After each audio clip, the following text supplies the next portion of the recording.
আমাদের প্রত্যেকের জীবনে এই শৈশব কিন্তু আমাদের রসদ। এই শৈশবের স্মৃতিগুলো আমাদের জীবনের অনেক কিছু শেখার জায়গা। আর এই শৈশব যাতে আরেকটু ভালো হতে পারে, তার জন্য চিকিৎসকেরা বলছেন স্বাস্থ্যের দিকে যেমন নজর দেওয়াটা জরুরি, তেমন একইভাবে প্রয়োজন শিশুদের মানসিক স্বাস্থ্যের উপর নজর দেওয়া। হ্যাঁ, এবং এই মানসিক স্বাস্থ্য এবং শারীরিক স্বাস্থ্য, এই দুই স্বাস্থ্যের দিকেই নজর রাখতে হবে স্কুল, কলেজ, শিক্ষক, শিক্ষিকা, অভিভাবকদের। অবশ্যই প্রয়োজন। স্বাস্থ্য এখন সবারই অধিকার। ক্লিয়ার? আমরা এবারে দেখতে পাচ্ছি যে নতুন ট্রেন্ড, যে স্কুলে স্কুলে এখন স্বাস্থ্য সচেতনতা বাড়ার জন্য প্রোগ্রাম হচ্ছে, এবং এটা শিশু দিবস। একদিন স্বাস্থ্য সচেতন করলেই কিন্তু ব্যাপারটা হয় না। আমাদের এক্সপিরিয়েন্স হচ্ছে যত দিন যাচ্ছে এই শিশুদের মধ্যে স্থূলতা, ওবেসিটি বেড়ে যাচ্ছে।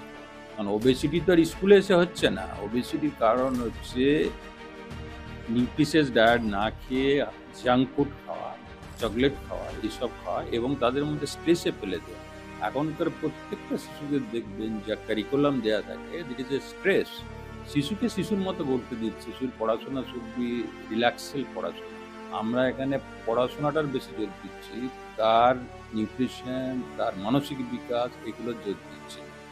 এইগুলো চেঞ্জ করতে এলে আমাদের একটা আমূল শিক্ষা ব্যবস্থা চেঞ্জ করা উচিত, যেখানে নিউট্রিশন থাকবে, যেখানে আমাদের মানবিক বিকাশের জন্য থাকবে, যেখানে শিক্ষাটা থাকবে অনেকটাই প্র্যাকটিক্যাল, নট থিওরিটিক্যাল।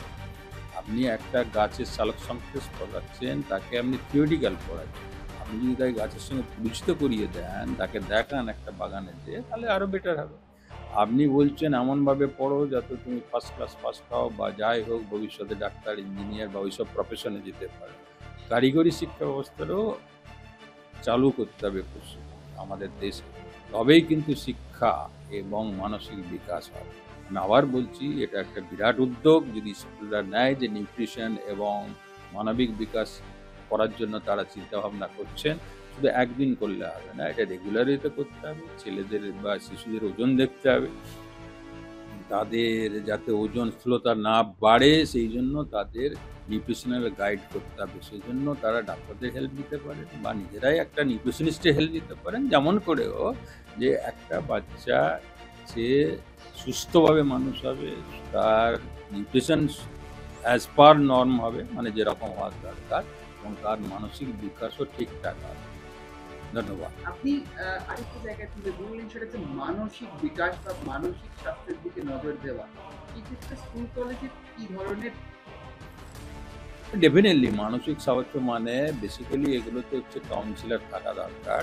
মাঝে মাঝে যারা যেসব ডাক্তারবাবুরা সাইকোলজিস্ট বা সাইকিয়াট্রিস্ট, হ্যাঁ, তাদের মধ্যে একটু সচেতনতা জানা দরকার, এবং আমার মনে হয় ডেফিনেটলি একটা কাউন্সিলর প্রত্যেক স্কুলে স্কুলে থাকবে, সেটা বেটার। মাঝে মাঝে তিনি কাউন্সিলিং করে দেখবেন এই বাচ্চা কতটা স্ট্রেস নিচ্ছে, কতটা তার মানসিক বিকাশ হচ্ছে, সে কি চায়।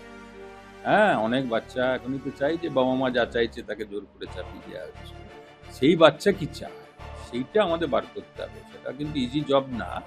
সেটা এবং আমাদের ইয়েতে সিস্টেমের মধ্যে ঢোকাতে গেলেও এটা টাইম লাগবে। আমরা চাইছি যে এটা আস্তে আস্তে হোক। কেউ কেউ ইনিশিয়েটিভ নেই, কোনো কোনো স্কুল তারা দিয়ে চালু করুক, যে দেখুন আমরা আমাদের স্কুলে মাসে একবার কাউন্সিলর আছে, আমার স্কুলে আমরা 6 মান্থলি আমরা সাইকিয়াট্রি ইভলিউশন করি। That's good, that's enough, that's তাহলেই কি হবে, আস্তে আস্তে দেখবেন অন্য স্কুলে অনুপ্রাণিত হয়ে তারাও চালু করবে। তাহলেই দেখবেন ভবিষ্যতে কিন্তু একটা সুস্থ স্বাভাবিক পরিবেশ গড়ে উঠবে শিশুদের শিক্ষার জন্য।